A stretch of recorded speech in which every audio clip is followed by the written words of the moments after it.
नमस्कार दोस्तों, परमा एजुकेशन के यूट्यूब चैनल पे आप सभी दोस्तों का स्वागत करते हैं। तो चलिए शुरू करते हैं आज के यहाँ पे हिंदी के मॉडल पेपर प्रीवियस के प्रैक्टिस सेट, जो कि प्रैक्टिस सेट हम लोग सॉल्व करने का प्रयास करेंगे बहुत ही अच्छे तरीके से। तो चलिए शुरू करते हैं। आगे बढ़ने से पहले बता दें, जो लोग नए अभी तक हमारे चैनल को सब्सक्राइब नहीं किया तो बेल आइकन का बटन दबाते हुए सब्सक्राइब कर लीजिए, ताकि लाइव आने पर आप लोगों के पास एक नोटिफिकेशन पहुंच जाए। तो सब्सक्राइब करना ना भूलें। आगे बढ़ने से पहले बस सब्सक्राइब का बटन दबा दीजिए और चलिए शुरू करते हैं। शेयर भी कर दीजिए अपने अपने ग्रुप में, ताकि अधिक से अधिक लोग हमारे चैनल से जुड़ सकें, और लाइक करना ना भूलें। तो चलिए शुरू करते हैं आज की पहली प्रश्न। देखिए पहला प्रश्न हमारा यहाँ पे क्या कर रहा है, बहुत ही अच्छा प्रश्न है। बहुत ही प्रश्नों को अगर समझते हुए हम लोग आगे बढ़ेंगे तो सभी उत्तरों को अपने आप समझ में आ जाएगा। तो पहले देखिए 106 से शुरू है हमारा हिंदी का प्रैक्टिस सेट। तो शुरू करते हैं पहले प्रश्न से। पहला प्रश्न देखिए हमारा क्या कर रहा है कि कक्षा 1 में लिखना डैश से प्रारंभ होता है। कक्षा 1 की बात क्या है, याद रखिएगा। कक्षा 1 के बालक है, वो कहां से शुरू करता है? पहला कह रहा है कि अक्षरों से, दूसरा कह रहा है हमारा चित्र बनाने से, तीसरा कह रहा है कि वाक्य लिखने से, और चौथा कह रहा है कि शुरू से। देखिए अगर बालक को वाक्य, जब भी बालक आएगा उसे अक्षर का ज्ञान होना चाहिए, लेकिन कक्षा 1 का बालक है तो उसे अक्षरों का ज्ञान नहीं होगा। वाक्य, जब तक अक्षरों का ज्ञान नहीं होगा तब तक बालक को वाक्य का नहीं होगा, और वाक्य का नहीं होगा तो शुरू से नहीं कर सकता। इसलिए बालक को हमें हमेशा शुरू से चित्र बनाने से करना चाहिए, क्योंकि चित्रात्मक माध्यम से बालक के मस्तिष्क में वो छप जाता है क्रियात्मक, और वो क्या करता है, उसके माध्यम से सीखने का प्रयास करता है। तो कक्षा 1 का बालक है, अगर वो जाएगा विद्यालय में तो उसे हम पहले क्या करेंगे, सेव या फिर आम बनाने का प्रयास करवाएंगे, और बालक क्या करेगा, उस चित्र को बनाने का प्रयास करेगा। उसके माध्यम से हम कहेंगे ए फॉर एप्पल। ठीक है, तो बालक एप्पल को देख के क्या करेगा, यहाँ पे ए सीख लेगा। तो इस आधार पे हम क्या कर सकते हैं कि हमारा जो ऑप्शन जाएगा यहाँ पे पहले का जो उत्तर होगा यहाँ पे चित्रों के माध्यम से होगा। आगे बढ़ते हैं दूसरे प्रश्न पे। दूसरा प्रश्न देखिए हमारा यहाँ पे क्या कर रहा है, कह रहा है कि भाषा कौशल के बारे में आप किस विचार से सहमत है। कह रहा है कि भाषा कौशल यानी भाषा सीखने का जो कौशल है उसके बारे में आप किस विचार से सहमत हैं। तो पहला यहाँ पे देखिए हमारा क्या कह रहा है कि ये एक निश्चित क्रम में सीखे जाते हैं। दूसरा कह रहा है ये एक दूसरे से अंतः संबंधित होते हैं, और यहाँ पे तीसरा कह रहा है कि ये एक दूसरे से प्रभावित नहीं होते हैं। चौथा कह रहा है कि ये सभी एक साथ नहीं सीखे जा सकते हैं। देखिए पहली बात तो ये एक निश्चित क्रम में सीखे जाते हैं, एक निश्चित क्रम में नहीं सीखे जाते हैं। ठीक है, इसलिए हमारा ये पहला ऑप्शन गलत है। ये एक दूसरे से अंतर संबंधित होते हैं, यानी देखिए क्या होता है कि स्वर भी होता है और व्यंजन भी होता है। याद रखिएगा, व्यंजन भी होता है, स्वर व्यंजन दोनों होते हैं। जैसे मान लीजिए अगर क है तो अब पूछा जाएगा कि क किससे मिलके बना है, तो क अ से मिलके बना है, तो आधा क है प्लस अ है। ठीक है, तो ये पूरा मिल के जाके क होता है, तो इसलिए अंतर संबंधित से होता है। इस आधार पे हम कह सकते हैं कि इसका राइट आंसर किसके साथ जाएगा, यहाँ पे दूसरे के साथ जाएगा हमारा। देखिए यहाँ पे कहा है तीसरा, एक दूसरे से प्रभावित नहीं करते, प्रभावित करते हैं। इस आधार पे हमारा राइट आंसर किसके साथ जाएगा, हमारा दूसरे के साथ जाएगा। क्योंकि देखिए क जो है, ख जो है, ग है, इन सब में अ की मात्रा है, यानी स्वर और व्यंजन दोनों मिलके बनते हैं, अंतर संबंधित होते हैं। तो राइट आंसर किसके साथ जाएगा, यहाँ पे दूसरे के साथ जाएगा। अब आगे बढ़ते हैं यहाँ पे 8वें प्रश्न पे, 108वें प्रश्न पे।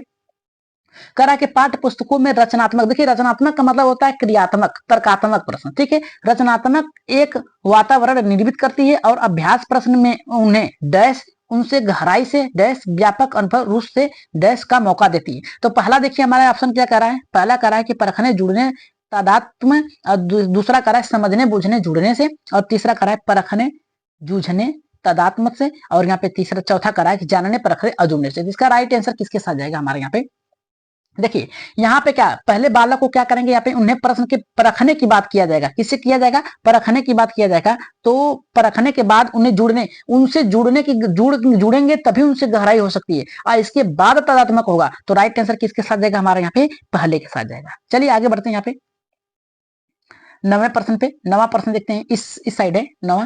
देखिए कह रहा है कि स्किनर के अनुसार, ठीक है, कह रहा है कि स्किनर के अनुसार भाषा परिवेश में सीखी जाती है, भाषा अंतः क्रिया से सीखी जाती है। तीसरा कह रहा है हमारा यहाँ पे कि भाषा सीखना एक अत्यंत जटिल प्रक्रिया है, और चौथा कह रहा है कि भाषा अनुकरण के द्वारा सीखी जाती है। तो 109वें का राइट आंसर किसके साथ होगा, देखिए स्किनर ने कहा है कि अनुकरण के माध्यम से बालक सीखता है, तो राइट आंसर किसके साथ जाएगा, हमारे यहाँ पे चौथे के साथ जाएगा। भाषा परिवेश में इसकी सीखी जाती है, सही है। भाषा अंतः क्रिया द्वारा सीखी जाती है, एक दूसरे से सीखी जाती है, ये भी सही है। भाषा एक जटिल, अत्यंत जटिल प्रक्रिया है, क्योंकि बालक कभी कभी उससे सीखने में भी कठिनाई का महसूस करता है। इसलिए स्किनर की बात किया है, स्किनर के अनुसार की बात किया है, तो स्किनर अनुकरण के द्वारा ही ज्यादा बल दिए हैं। तो राइट आंसर किसके साथ जाएगा, यहाँ पे हमारा चौथे के साथ जाएगा। ठीक है, जितने लोगों का चौथा है 109वें का राइट आंसर है। 110वें प्रश्न पे आगे बढ़ते हैं। 110वां प्रश्न हमारा ये कह रहा है कि प्राथमिक स्तर की पाठ्य पुस्तक में दिए गए प्रश्न को ध्यान से पढ़िए। मतलब क्या कह रहा है कि प्राथमिक स्तर पे कोई पाठ्य पुस्तक है, उसमें दिए गए प्रश्नों को बहुत ही अच्छे तरीके से पढ़ना है। तो हमारा देखिए पहला क्या कह रहा है, कह रहा है अगर तुम पापा की जगह होती तो ठेला कहाँ लगाती, ऐसा तुमने क्यों तय किया। तो ये प्रश्न था और ऑप्शन में क्या करा, ये प्रश्न किससे जुड़ा है, मतलब किस तर्कात्मक से जुड़ा हुआ है। तो पहला हमारा देखिए क्या करा है कि विभिन्न व्यवसायों से, दूसरा करा है कि अनुभवों की अभिव्यक्ति से, तीसरा करा है कि निश्चित क्षमता से, और चौथा करा है कि परिवार की जानकारी से। तो यहाँ पे याद रखिएगा, अगर तुम पापा की जगह होती, अगर तुम पापा की जगह होती, कह रहा कि अगर मान लीजिए अगर तुम पापा की जगह तो कैसा कार्य करती, ठेला कहाँ लगाती, ऐसा तुमने क्यों किया। तो ये देखिए 110वें का राइट आंसर किसके साथ जाएगा। पहला यहाँ पे देखिए क्या करा है कि विभिन्न व्यवसायों से, नहीं, यहाँ पे ठेला लगाने की बात किया है, ठीक है, विभिन्न प्रकार की नहीं, किसी एक प्रकार की ठेला लगाएगा, मान किसी एक चीज सामान को बेचेगा। अनुभव की व्यक्ति से, अनुभव नहीं, अगर वो अनुभव होता उसके पास तो वो पापा की जगह नहीं होती, इससे उसका भाई नहीं करता, ठीक है। यहाँ पे चिंतन क्षमता का विस्तार से, हाँ, कि आखिर तुमने यहाँ क्यों लगाया, कैसे लगाया, क्या सोच है तुम्हारा। तो राइट आंसर किसके साथ जाएगा यहाँ पे हमारा, 110वें का तीसरे के साथ जाएगा, ठीक है। राइट आंसर कौन सा होगा हमारा यहाँ पे, तीसरा राइट आंसर होगा। परिवार की जानकारी ऐसा ही नहीं सकता, तो यहाँ पे चिंतन से संबंधित है, चिंतन क्षमता का विस्तार से संबंधित है, ठीक है। आगे बढ़ते हैं यहाँ पे 111वें प्रश्न पे।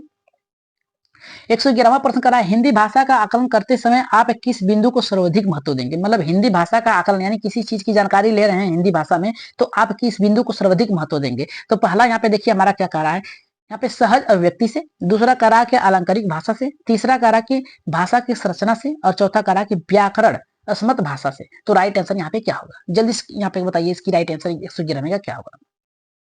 अगर हम बात करें पहले से सहज अभिव्यक्ति से, देखिए हिंदी भाषा का आकलन करते समय आप जब भी किसी बालक से बात करेंगे, जब भी किस करेंगे तो सहजता पूर्वक ही करेंगे। तो हमारा राइट आंसर किसके सजेगा पहला, लेकिन उसके बाद अलंकारिक भाषा की बात करा है, यानी रचनात्मक की बात करा है, भाषा के संरचना निर्माण की बात करा है, व्याकरण की पहली बात तो यहाँ पे 1 से 5 तक की क्लास है ये, तो आप व्याकरण की बात नहीं कर सकते हैं प्राथमिक स्तर पे ज्यादा से ज्यादा, ठीक है। भाषा की रचना भी नहीं है। यहाँ पे क्या करा, आकलन किस समय किस आप पे महत्व करेंगे, यानी हिंदी भाषा का आकलन कर रहे हैं किसी बालक से तो सहजता पूर्वक करेंगे। राइट आंसर किसके साथ जाएगा हमारा यहाँ पे, पहले के साथ जाएगा, ठीक है। जितने लोगों का पहला आया एकदम राइट आंसर है, जल्दी से कमेंट करिए सभी लोग। आगे बढ़ते हैं यहाँ पे 112वें प्रश्न पे, यहाँ पे है 112वां प्रश्न ये करा है कि प्राथमिक स्तर पर, यहाँ पे करा देखिए 112वां यहाँ है, प्राथमिक स्तर पर पढ़ना सिखाने की शुरुआत करने के लिए आप किस सामग्री का सर्वाधिक महत्व करेंगे। मतलब प्राथमिक स्तर पर जब बालक को आप पढ़ा रहे हैं तो किस चीज की, किस सामग्री का सबसे अधिक महत्व देंगे। तो पहला करा अक्षर ज्ञान का, दूसरा करा है हमारा वर्णमाला का, तीसरा करा कि शुद्ध उच्चारण का, चौथा करा कि रोचक कहानी की। तो राइट आंसर यहाँ पे किसके साथ जाएगा, 112वें का राइट आंसर किसके साथ जाएगा। देखिए अगर प्राथमिक स्तर की बात करें तो बालक को पर्यावरण के साथ साथ उसकी कहानी से संबंधित होना चाहिए। अक्षर का ज्ञान तो बालक को धीरे धीरे होगा प्राथमिक स्तर पर, ये गलत है। वर्णमाला का भी ज्ञान धीरे धीरे होगा। शुद्ध उच्चारण, बालक जब तक व्याकरण कंठस्थ नहीं करेगा तब तक शुद्ध उच्चारण नहीं कर सकता है। तो रोचक कहानी के माध्यम से, किसके माध्यम से, रोचक कहानी, यानी राइट आंसर किसके साथ जाएगा यहाँ पे, चौथे के साथ जाएगा। चलिए आगे बढ़ते हैं 13वें प्रश्न पे। 13वां प्रश्न ये करा कि सलमा पहली कक्षा में पढ़ती है, यानी क्या करा, 1 2 3 4 और 5। वो सलमा किस कक्षा में पढ़ रही है, पहली की कक्षा में पढ़ रही है, ठीक है। वह किताब शब्द को कतब लिखती है। सलमा का लिखने का यह तरीका, लिखने का तरीका डैश को दर्शाता है। मतलब जो कक्षा 1 की बालक है उसका नाम सलमा है, वो पहली कक्षा में पढ़ रही है, वो किताब शब्द को कतब पढ़ती है, मतलब ठीक से पढ़ नहीं पाती है। तो सलमा का ये लिखने का तरीका क्या दर्शाता है। पहला करा अज्ञानता का, पहला करा अज्ञानता, दूसरा स्ववर्तनी का, तीसरा नियंत्रित बुद्धि का, और चौथा करा लापरवाही का। तो राइट आंसर यहाँ पे क्या होगा, 113 का राइट आंसर क्या होगा। देखिए याद रखिएगा, अज्ञानता, बालक को अगर ज्ञान नहीं होता तो कैसे वो किताब को कतब कैसे पढ़ती, इसलिए इस आधार पे ये तो ऑप्शन आपका गलत है, ठीक है, उसको ज्ञान है। तीसरा देखिए, दूसरा स्ववर्तनी का, वो खुद से उस वर्तनी का निर्माण कर रही है। तो राइट आंसर किसके साथ जाएगा हमारा यहाँ पे दूसरे के साथ जाएगा। नियंत्रित लेखन, नियंत्रित नहीं कर पा रही है इसलिए शब्द, किताब शब्द को कतब पढ़ रही है, तो ये भी ऑप्शन आपका गलत है। लापरवाही, लापरवाही नहीं है क्योंकि वो पढ़ रही है। तो राइट आंसर यहाँ पे जो जाएगा हमारा यहाँ पे किसके साथ जाएगा, यहाँ पे शुद्ध, यहाँ पे स्वयं वर्तनी यानी खुद की वर्तनी का निर्माण कर रही है। तो राइट आंसर किसके साथ जाएगा, दूसरे के साथ जाएगा। आगे बढ़ते हैं 114वें प्रश्न पे, बहुत ही अच्छा प्रश्न है। सामाजिक अंतःक्रिया से भाषा सीखने का समर्थन किसने किया है। तो पहला देखिए हमारा क्या कह रहा है, पहला हमारा कह रहा है कि स्किनर, दूसरा पियाजे, तीसरा वाइगोस्की, चौथा कह रहा है चॉम्स्की, ठीक है। तो राइट आंसर यहाँ पे 114वें का किसके साथ जाएगा। देखिए चॉम्स्की जो है जन्मजात प्रक्रिया भाषा कहते हैं कि भाषा जन्मजात होती है, ठीक है। और यहाँ पे स्किनर, स्किनर होगा नहीं हमारा, ये भी गलत है। जिन पियाजे ये अनुकरण के माध्यम में बताए हैं। तो वाइगोस्की, याद रखिएगा सामाजिक अंतःक्रिया की बात कहाँ जाए, वो जिन यहाँ पे वाइगोस्की के साथ जाएगा, ठीक है। आगे बढ़ते हैं यहाँ पे 115वें प्रश्न पे, इस साइड है, लेफ्ट साइड है, देख लीजिए। यहाँ पे कह रहा है 115वें का द्विभाषिकता और डैश उपलब्धता को गहरा सकारात्मक संबंध पाया जाता है। कह रहा है कि द्विभाषिकता में कौन सा संबंध यहाँ पे सकारात्मक पाया जाता है। तो पहला ऑप्शन कह रहा है कि व्यवसायिक, दूसरा कह रहा है द्विगत, तीसरा कह रहा है साहित्यिक, चौथा कह रहा है वैज्ञानिक। तो राइट आंसर यहाँ पे क्या जाएगा?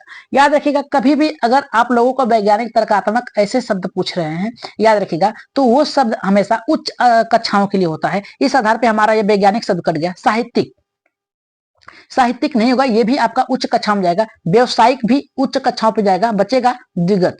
मतलब क्या है? दो भाषा से मिलकर एक संबंध बनाए जाते हैं। जैसे कोई भी एक बालक है, दूसरा बालक है, कोई बालक दूसरी भाषा जानता है और एक बालक दूसरी भाषा जानता है, अगर वो दोनों मिल गए तो एक भाषा का निर्माण करेंगे, मतलब उनको सीख सकते हैं। ठीक है, तो राइट आंसर किसके साथ जाएगा? दूसरे के साथ जाएगा। आगे बढ़ते हैं 116वें प्रश्न पे।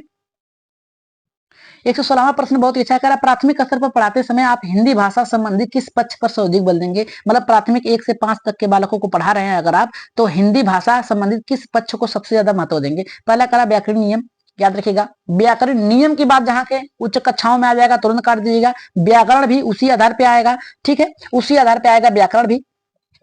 आपका भाषा ज्ञान, भाषा का ज्ञान भी नहीं, भाषा प्रयोग होगा, किस प्रकार से भाषा प्रयोग कर सकते हैं। तो राइट आंसर किसके साथ जाएगा? यहाँ पे चौथे के साथ जाएगा। ठीक है, आगे बढ़ते हैं यहाँ पे 117वें प्रश्न पे।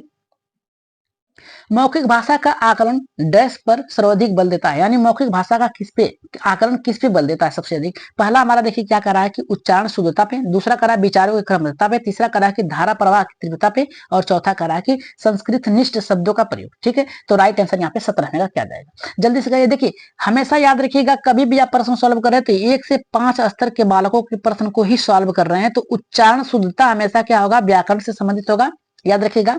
और यहाँ पे कह रहा है कि धारा प्रवाह की तीव्रता ये भी जाएगी आपकी व्याकरण से, संस्कृत निष्ठ शब्दों का प्रयोग ये भी व्याकरण से जाएगा, विचारों की क्रमबद्धता किस प्रकार से बालक अपने विचार को रख रहा है, तो राइट आंसर यहाँ पे किसके साथ जाएगा? दूसरे के साथ जाएगा। ठीक है, राइट आंसर जो होगा हमारे यहाँ पे दूसरा होगा।